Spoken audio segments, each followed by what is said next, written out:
Hey there, IELTS aspirants. Preparing for IELTS but finding it hard to stay productive? Don't worry, I've got you covered.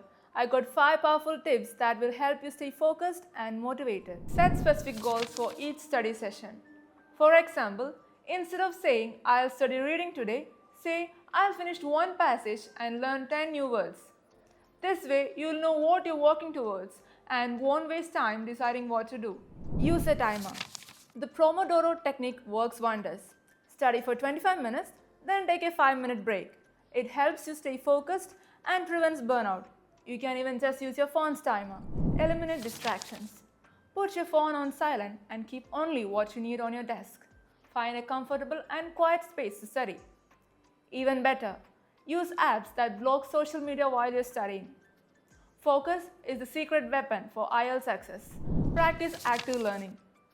Don't just read or watch videos. Engage with the materials. Make flashcards for vocabulary. Summarize passage in your own words. Or practice speaking with a timer. The more active your brain is, the better you'll remember. Stay motivated. Break your IELTS journey into milestones, like finishing a mock test, improving by half a score band, or learning 50 new words. Reward yourself with something small, a treat, short walk, or your favorite music. These small celebrations keep you going strong. There you have it, 5 productivity tips to supercharge your IELTS prep. Stay focused, stay motivated, and you'll be on your way to success. വിദേശ വിദ്യാഭ്യാസമാണോ നിങ്ങളുടെ ലക്ഷ്യം? IELTS ഈസിയായി crack ചെയ്യാം നീതൂസ് അക്കാഡമിയിലൂടെ.